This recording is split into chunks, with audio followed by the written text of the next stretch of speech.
اگ دا دارو می تے پانی کوئی دس سے ہاں پلا عشق دا دارو کیڑا بلے شاو تے کچھ نہیں بچدا جتھے عشق ہوران دا ڈیرا۔ فرمایا دونوں چیزیں بچانی ہیں۔ میں نے فوراً کہا، میں نے کہا مجھے پتہ ہے پر میں بتاؤں گی۔ کہتے ہیں جب میں نے یہ کہا تو اسے بڑا غصہ آیا، اس نے ایک تھپڑ مارا، زمین پہ گری، کان میں بالی تھی، پتھر کو لگا کان تو کان پھٹ گیا۔ کہتی میں سردار کی بیٹی تھی، میں کو کسی چھوٹے آدمی کی تو نہیں تھی نا۔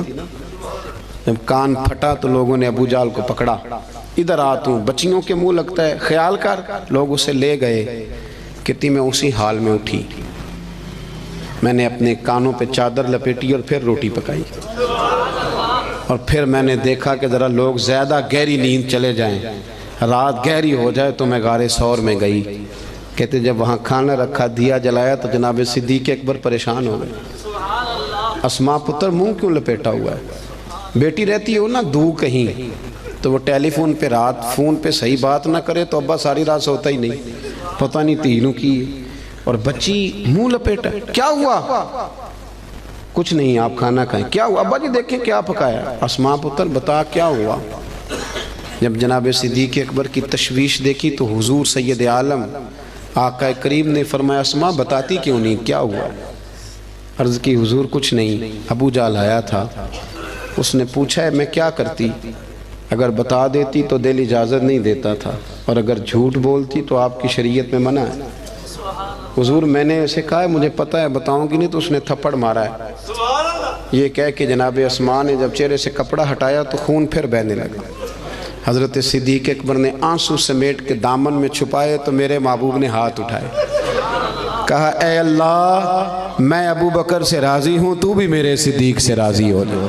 میرے عزیزو ہم تو نا بلا وجہ کا جھوٹ، بلا حضرت معروف کرخی رحمت اللہ تعالی علیہ، بغداد کے لوگ آپ کے پاس آئے، کہنے لگے حضور دعا کر دیں بغداد میں بارش نہیں ہوتی، تو آپ فرمانے لگے یہ جو میرے سامنے کریانے والا ہے نا، یہ جو دال بیچتا ہے، شکر بیچتا ہے، گڑ بیچتا ہے، اس سے دعا کراؤ بارش ہو جائے گی۔ لوگ کہنے لگے حضرت صاحب وہ تو ہمارے ساتھ ہی نماز پڑھتا ہے، سارا کچھ ہے ہم جانتے ہیں، فرمایا اس سے دعا کراؤ بارش ہو جائے گی۔ لوگ کہتے ہیں جا کے اسے کہا میاں دعا کر دو، کہنے لگا حضرت صاحب سے کراؤ، تو کہنے لگی انہوں نے ہی تو بھیجا ہے۔ اچھا انہوں نے بھیجا ہے؟ ہاتھ اٹھا دیے، یا اللہ تیرے بندے کہتے ہیں تیرے بندے نے بھیجا ہے، مہربانی کار بندوں پہ رحم فرما۔ ابھی دعا پوری بھی نہیں ہوئی کہ رب کریم نے بارش عطا کر دی۔ لوگ چلے گئے، کچھ جو اہل دل تھے وہ دوڑے ہوئے حضرت معروف کرخی کے پاس آئے، عرض کی حضور یہ کوئی علیحدہ نمازیں پڑھتا ہے واپس آ کے، الگ نمازیں پڑھتا ہے؟ تو آپ فرمانے لگے نہیں اتنی پڑھتا ہے جتنی تم پڑھتے ہو، سنت شریعت کا پابند ہے، داڑھی رکھی ہوئی ہے، 5 وقت مسجد آتے ہو، تو حضور پھر اتنی قبولیت؟ آپ فرمانے لگے 35 سال ہو گئے میرے سامنے دکان کرتا ہے، یہ سودا پورا تولتا ہے اور گاہکوں کے ساتھ سچ بولتا ہے۔ تو جو بندہ 35 سال سے سچ بولے، اللہ کی نافرمانی نہ کرے، وہ بھی جب ہاتھ اٹھائے تو عرش کا مالک فوراً دعائیں قبول فرمائے۔ ایک تیسری بات یہ سنیں کہ حضور کا اخلاق یہ ہے کہ زندگی کا کوئی لمحہ ضائع نہیں کرنا، بے مقصد وقت نہ گزارے کبھی بھی۔ سرکار نے نا لوگوں کو ایک مقصد دیا، اس مقصد پہ چل نکلے۔ حضرت بلال کا بھی مقصد تھا، حضرت عمر فاروق کا بھی ایک، حضرت خالد بن ولید کا بھی ایک۔ میری بات کی سمجھ آ رہی ہے؟ کوئی زندگی میں نا کوئی مقصد بنائے، اور اگر اللہ دے توفیق تو پھر میرے نبی کریم کے دین کی خدمت کو بھی مقصد بنائے۔ پتہ میں آپ کو عرض کروں، کسی بندے کو لو لگ جائے نا کہ میری 4 بہنیں جوان ہیں، میرا ابا بوڑھا ہو گیا ہے، تو 4 بہنیں اس سے چھوٹی ہوں تو پردیس چلا جاتا ہے اور کہتا ہے پہلے ان 4 کی شادی کروں گا پھر اپنی کروں گا۔ کرتے ہیں کہ نہیں ایسے لوگ؟ کرتے ہیں نا۔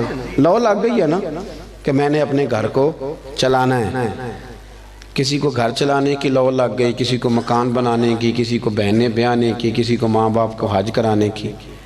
کچھ ایسا بھی ہونا چاہیے کہ دین آگے پھیلانے کی بھی لو لگ جائے۔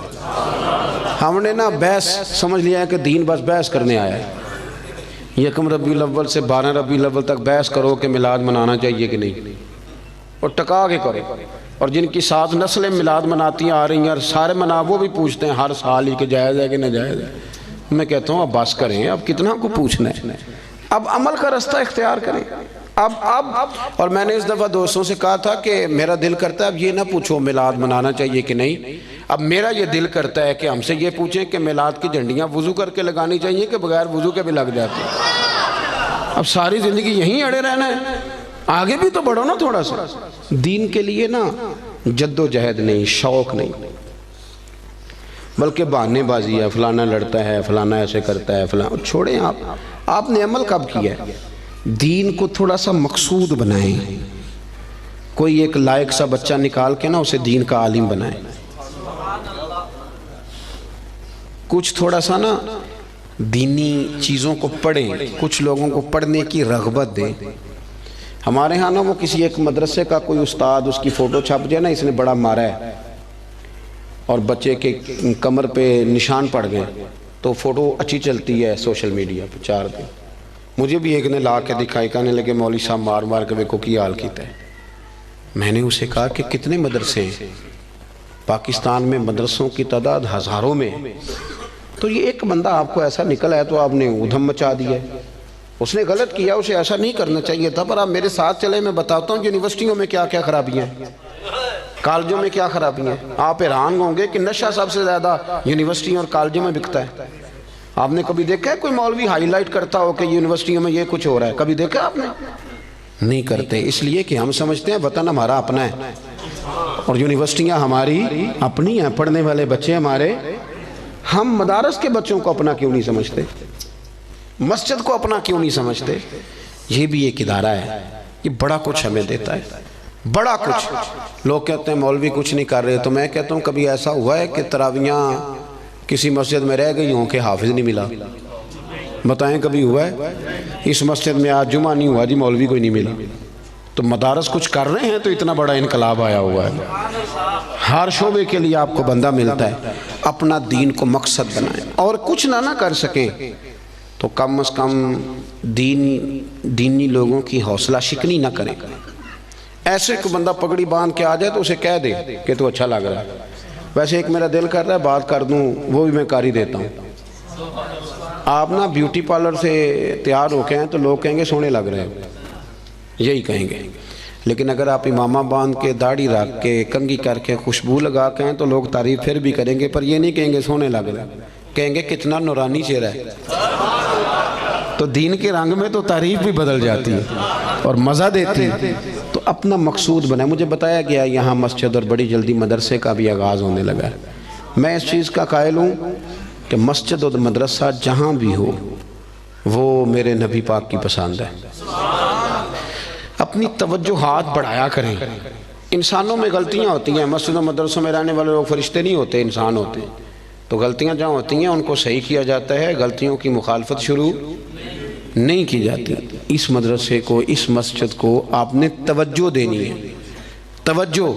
میرے پاس نا میرے کچھ مریدین جو لاہور سے تعلق رکھتے ہیں وہ سارے آئے ہوئے تھے، کچھ دن ہو گئے. وہ کافی سارے لوگ تھے تو کچھ وظائف کی بات چیت چل رہی تھی. تو میں نے انہیں کہا بھی تمہارا ایک وظیفہ میں نے اور بڑھا دیا. وہ پیر صاحب وہ کیا؟ میں نے کہا آپ جس محلے سے آئے ہیں نا، آپ نے ہر جمعے اپنے محلے کی مسجد کی صفائی کرنی. یہ ہمارا وظیفہ ہے، اس کو آپ نے پڑھنا ہے. اور مسجد کے انتظامی معاملات میں مداخلت نہیں کرنی. امام خطیب کمیٹی کیا کر رہی ہے اس سے سروکار نہیں. مسجد کی صفائی کریں، آپ کر کے دیکھیں اللہ آپ کو سکون عطا کرے گا. بہت بڑے درویش گزرے، بابا فرید. جو بندہ کہتا تھا نا دل پریشان ہے اسے جھاڑو دیتے تھے، کہتے تھے جا مسجد میں جا کے جھاڑو دے، رب تجھے سکون عطا کرے گا. اور خود فرمایا کرتے تھے اٹھ فریدہ ستیا تے جھاڑو دے مسیت. اٹھ فریدہ ستیا تے جھاڑو دے، بولیے. چلے مذہبی لوگوں سے بھی بات کر ہی لیتے ہیں. وہ امام صاحب کہتے ہیں مسجد کمیٹی دی وہ صفائی کرے. میں تو امام آنا، امام تو نہیں صفائی کرتا ہوں. تو کمیٹی والے کہتے ہیں حضرت صاحب کرائی صفاؤ تسی کڑا آپ کرنی، بالا کو لے کرانی جی، وہ بھی بڑے پکے ہیں. تو میں کہتا ہوں کہ مسجد کمیٹی کی ہے کہ اللہ کی ہے؟ اس یہاں کون آتا ہے؟ اللہ کے پرونے آتے ہیں نا، اللہ کے مہمان آتے ہیں. میں الحمدللہ خوشی محسوس کرتا ہوں مسجد کو صاف کرتا، اس لیے کہ وہ رب کا گھر ہے. تو آپ مسجد میں رہتے ہیں، میں مسجد میں رہتا ہوں، اس کا کیا معنی ہوا کہ ہم اس میں بھی کہیں کہ ہماری حدق ہو رہی ہے، ہم کسی چودھری کا گھر صاف کر رہے ہیں، یہ تو رب کریم کا گھر ہے۔ آپ کیوں ایسی کچی؟ اٹھ فریدہ ستیا، چاڑو دے مسیت، اور تو ستا رب جاگدا تیری ڈاڈے نال پرید۔ اٹھ فریدہ ستیا، ڈاڑی آ گیا پور، اگا نیڑے آ گیا پچھا رہ گیا دور۔ اٹھ فریدہ ستیا تے خلقت ویکھن جا، متے کوئی مل جائی بخشیا تے تم ہی بخشیا جا۔ ایک بات یہ عرض کی کہ خودداری پیدا کرے، اعلیٰ اخلاق ہے، اور دوسری گزارش یہ کی کہ سچ بولیں، دیانتداری کم، اور تیسرا اپنا کوئی مقصد بنائیں، ایک منٹ بھی زندگی کا ضائع نہ کرے۔ اور اگر دین مقصد بن گیا تو پھر تو دین بھی مل گیا، دنیا بھی مل گئی۔ جو میں کہہ سکا دعا کرتا ہوں اللہ اسے قبول فرما لے۔